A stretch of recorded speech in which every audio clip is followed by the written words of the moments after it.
नमस्कार। मैं एडवोकेट राजेंद्र वर्मा जीना इसी का नाम यूट्यूब चैनल पर आज आप सभी को एक इसमें वर्तमान समय में ज्वलंत मुद्दे पर वरिष्ठ समाजसेवी एवं दार्शनिक विचारक श्री केदारनाथ सचान जी से चर्चा करते हैं। बाबूजी, आप ये बताएं, इसमें वर्तमान समय में जंतर मंतर पूरी तरीके से जो इस समय चर्चा का विषय बना हुआ है, जिसमें महान वैज्ञानिक और पर्यावरणविद समाज सेवी जो सोनम वांगचुक के द्वारा पिछले 20 दिनों से अनशन चल रहा है, इस विषय में कुछ बताएं। देखिए, आपके आदरणीय वर्मा जी, आपके दो सवाल हो गए। एक तो भारत की शिक्षा व्यवस्था और दूसरी बानचुंग जी का अनशन। बानचुंग बेशक बहुत बड़े विद्वान हैं, वैज्ञानिक भी हैं और उनकी बड़ी समाज की सेवाएं हैं, लेकिन अनशन लेकिन शिक्षा से कोई संबंध नहीं है। शिक्षा भारत सरकार का काम है। और मैं शिक्षा के बारे में आज आप लोगों को एक बात स्पष्ट कर देना चाहता हूँ, आपके सारे श्रोताओं के सारे मित्रों को, कि सरकार के सामने जो शिक्षा को मिटाने का काम है, इसे लोग समझ नहीं पा रहे हैं। मुख्य बात है, मैकाले की एजुकेशन को ख़त्म करना चाहते हैं, क्योंकि मैकाले की जो एजुकेशन मिली है, इससे बहुत सारी गुलामी की जंजीरें टूटी हैं, आदमी को काबिलियत मिली है, और इन्हें लगा कि अगर ये एजुकेशन सिस्टम चालू रहेगा तो समाज हमारा गुलाम नहीं रहेगा आज या कल। तो इन पर ये सारा हमला मैकाले के एजुकेशन पर करते हैं, लेकिन लोगों का ध्यान उधर जाता ही नहीं है।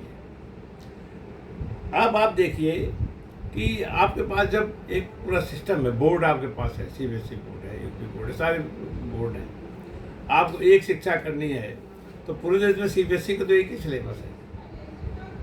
एक टाइम में सीबीएसई में एक ही दिन में जो यहाँ पढ़ाया जाएगा वो लखनऊ में पढ़ाया जाएगा।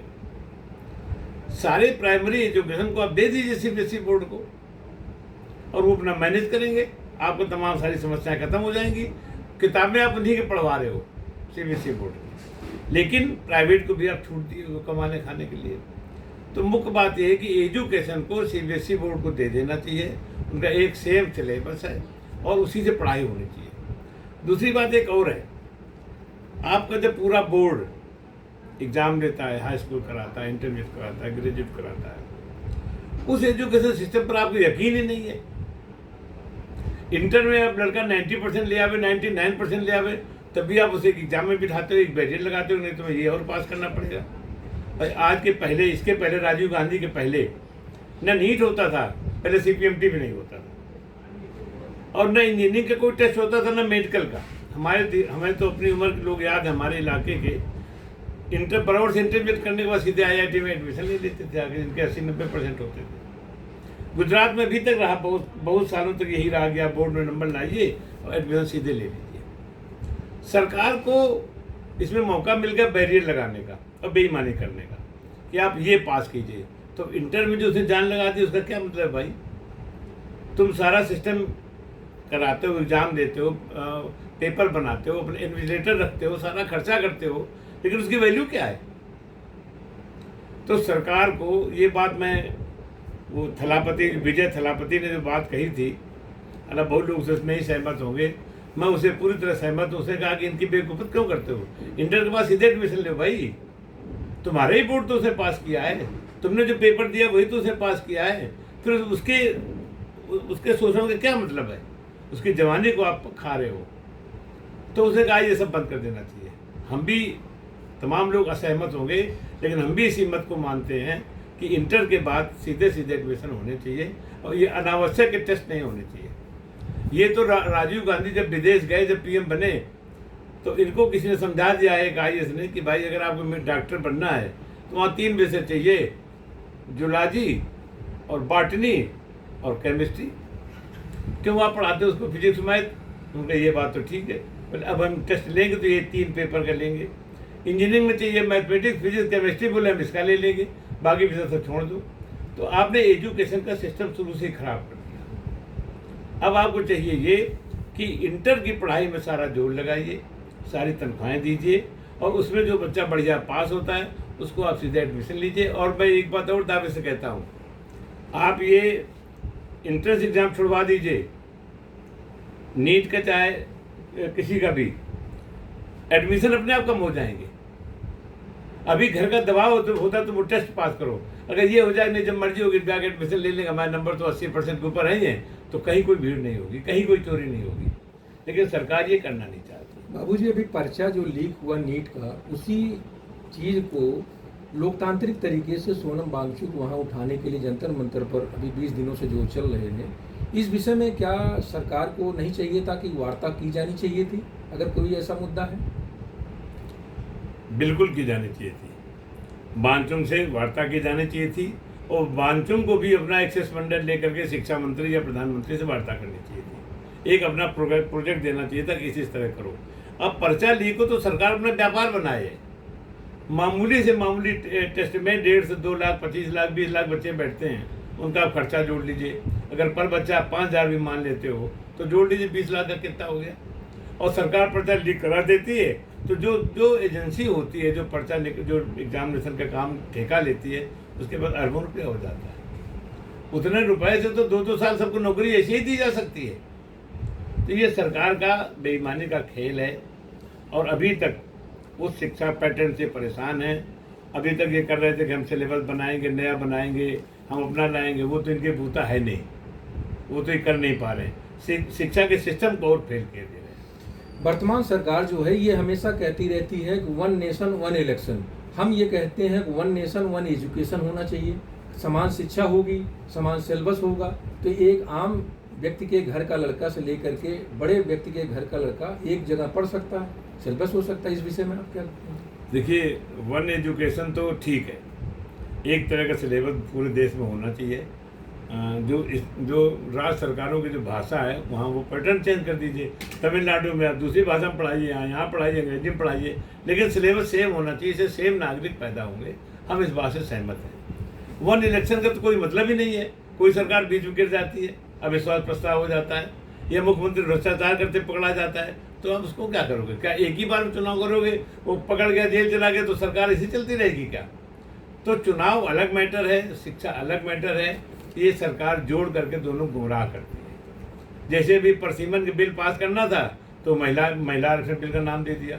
मकसद उनका परसीमन बिल पास कराना था। यही इसमें भी है। आदमी को देखता है 1 एजुकेशन बोले, यार बिल्कुल सही बात है, उसी में लाइन लगा दिया 1 इलेक्शन। यार ये मूर्खता की बात है। बाबूजी, आप ये बताइए कि आज महंगाई को लेकर के आम आदमी इतना परेशान है, गांव छोड़ करके शहर में आकर के अपने बच्चों बेटे बेटियों को पढ़ाना चाहता है। इतनी महंगी शिक्षा हो गई है, प्राइवेट स्कूलों का एक अलग तरीके का उनकी अलग अलग, हर 10 दिन में कहीं ड्रेस के नाम पर, कहीं विकास के नाम पर, कहीं किताबों के नाम पर इतना पैसे की उगाही चलती है। उस विषय के लिए सरकार के लिए क्या चाहते हैं कि कैसे क्या सरकार को करना चाहिए? देखिए, सरकार व्यापार कर रही है। मोदी जी ने पहले बैठते कहा था कि हम गुजराती हैं और व्यापार हमारे खून में है। ये शिक्षा का व्यापार कर रहे हैं। और अभी एक नई ताज़ी खबर आई थी पेपर में भी, एक दिल्ली के प्रोफेसर हैं, उनके पास 2 बच्चे, गरीब बच्चे गए, उन्होंने कहा सर फीस तो ठीक है, जो उनका हॉस्टल फीस है 1,10,000 या 8,000 कुछ समथिंग है, बोले हम नहीं दे पाएंगे क्योंकि उस पर लोन भी नहीं होता है, फीस पर होता है। तो उन बच्चों ने कहा था हम एडमिशन नहीं लेंगे। तो तमाम सारे बच्चे इस महंगी शिक्षा में एडमिशन ही नहीं ले रहे हैं, और ये यही चाहते भी हैं कि गरीब आदमी फील्ड में ना आवे, ना हमारे बीच में कंपटीशन में आवे। हम अमीर लोग देश को चलावें और गरीब लोग अपनी मजदूरी मेहनत करते हैं। तो क्या आपका ये कहना है कि वर्तमान जो सरकार है, जो इसकी मादक संस्था जो RSS है, उसकी सोच क्या पुराने हिसाब से है कि सब लोग उसी तरीके से पुराने पैटर्न में चले जाएं, कि जिससे जो गरीब लोग हैं गरीब होते जा रहे हैं, अमीर भाई गरीब व्यक्ति जो है उन संस्थाओं में नहीं जा पाएगा, अपने बच्चों को नहीं पढ़ा लिखा पाएगा, तो एक अच्छा देश का नागरिक कैसे बन पाएगा? उस विषय में क्या भाई, उनकी जो RSS की जो का संविधान है मनुस्मृति, उसमें लिखा है स्त्री शूद्रो न दीयताम। स्त्री और शूद्र को शिक्षा नहीं दी जानी चाहिए, क्योंकि अगर ये शिक्षित हो गए तो गुलामी जंजीर तोड़ देगी। महिला भी घर में गुलाम है और शूद्र गुलाम, समाज गुलाम है। इन दोनों को शिक्षित कर दोगे तो बगावत हो जाएगी। अब आप लड़कियों में देख रहे हो जितनी शिक्षा हो रही है, कितनी ऐसी तैसी हो रही है लड़कों की, और यही हाल शूद्रों का भी है, वो भी पढ़ लिख रहे हैं, तो अपने जो सामंतवाद है, जो पूंजीवाद है, उसके खिलाफ आवाज़ उठा रहे हैं। तो इनका तो प्लान है ये मनुस्मृति के हिसाब से, इन दोनों को शिक्षा नहीं दी जानी चाहिए। वर्तमान सरकार की जो नीतियां हैं इस समय, हमें लगता है पूरी तरीके से इनका धर्म पर ज़्यादा फोकस है, और ख़ास करके शिक्षा और एजुकेशन के साथ साथ में आपकी चिकित्सा व्यवस्था को ध्वस्त किए हुए। इस विषय में आप क्या कहेंगे? देखिए, चिकित्सा व्यवस्था में तो ये है कि आधे अस्पतालों में डॉक्टर नहीं है और ये ठीक नहीं कर पाएंगे, इनके पास काबिल एजुकेशन नहीं है तो चिकित्सा नहीं ठीक कर पाएंगे। एजुकेशन को ये कर सकते हैं, इनके पास पैसा है। और अभी जो हमने आपसे काफ़ी पहले आपसे बात हुई थी कि मंदिरों को दे देना चाहिए यूनिवर्सिटी, मंदिरों के पैसे को शिक्षा में लगा देना चाहिए और शिक्षा फ्री हो सकती है। इतना पैसा है कि शिक्षा फ्री हो जाएगी। नई युवा पीढ़ी और बेरोजगारों के लिए अंतिम संदेश आप क्या एक लाइन में देना चाहेंगे? जब शिक्षा व्यवस्था ही ध्वस्त है तो रोजगार का तो सवाल ही नहीं पैदा होता है, और सरकार के पास रोजगार है भी नहीं, और जो हैं भी उसको वो प्राइवेट एजेंसी को दिए, तुम भर्ती करो, तुम्हें निकालो, तुम्हें रखो।